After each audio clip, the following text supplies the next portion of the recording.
Ako po mga bossing ko ay may share sa inyo upang sa ganon, kaagad ka makabayad sa pagkakautang at ganon din po para mabilis ang pasok ng swerte, mabilis ang flow ng pera. Siyempre mga bossing, pagdating sa usapin ng pera, kailangan sipag at tiyaga. Kung ikaw po ay may pangarap na mansyon din dapat ang pagkayod. Huwag niyo po yung kakalimutan. Dahil kung mansyon ang pangarap po ninyo at ang kayod po ninyo ay gakubo, ay nako mga bossing, huwag ka nang umasa na magiging mansyon ang inyo pong tahanan o ang inyo pong pangarap. Kailangan, kung gaano karaming pangarap, ganoon din ang dami ng kayod mga bossing. Kasi may mga tao po dyan na paladaing mga bossing ko, at yun nga po mga bossing ko ay kubagay, ang dami-daming pangarap pero ang kayod ay kakaunti lamang.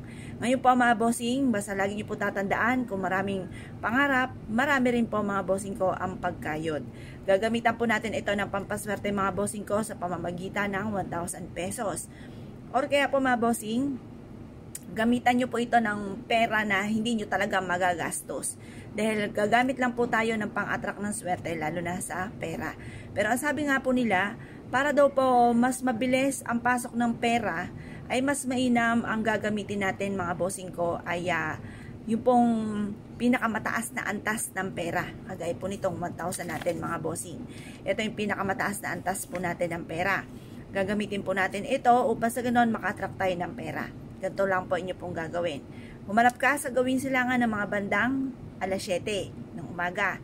Humawa ka ng 1,000 pesos at mag-wish ka sa pamamagitan ng aking sipag at tiyaga, diskarte at hindi pangangalimot sa mahal na Panginoon ay magiging matagumpay ako at sa pamamagitan ng sangkap ng pampaswerte na kagaya nito.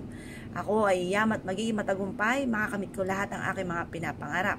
Siksik-liglig at umapot, maraming blessing ang darating sa akin. Ganon ang mga pagwi-wish ng walang gamit na sana, direct to the point.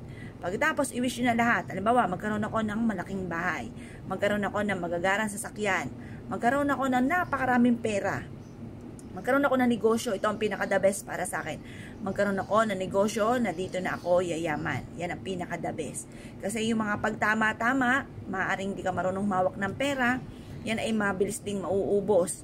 Mas mainam, magkaroon ka ng sariling negosyo na dito ka na yayaman. Yung ba tipo magtatagal ang inyong negosyo.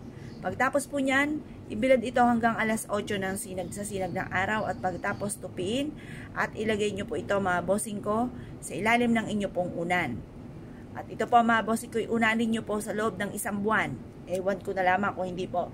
Napakaraming blessing ang dumating sa inyo. Basta sipag at tiyaga, huwag kakalimutan ha. Ito po ay maraming patutunan na sila po ay sinuwerte sa pamamagitan ng mga iba't ibang mga pampaswerte na ginagawa dahil ang pampaswerte ay isa sa mga sangka para tayo ay maging positibo sa buhay. Gagawa ka ng ganito dahil ikaw ay umaasa at alam mo na ikaw po ay suswertein. Gagawa ka nito dahil naniniwala ka na ikaw po ay yayaman o kaya kung ano man yung winish ninyo kagad itong matutupad.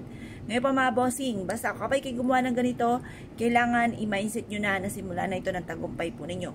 Ugaliin ang pagsasabi o pagsasalita ng mga magagandang salitain. Kalimutan ang mga pagdaing-daing mga bossing. Ngayon po mga bossing, kung kayo po naniniwala at nais po itong gawin, huwag na kayo magpatumpik-tumpik pa. Makakatulong po ito upang sa ganoon mabilis nyong ma-achieve ang inyo po mga pinapangarap. Kaya kung kayo naniniwala at nais po itong gawin, ay siya mga bossing. Good luck po sa inyo po lahat.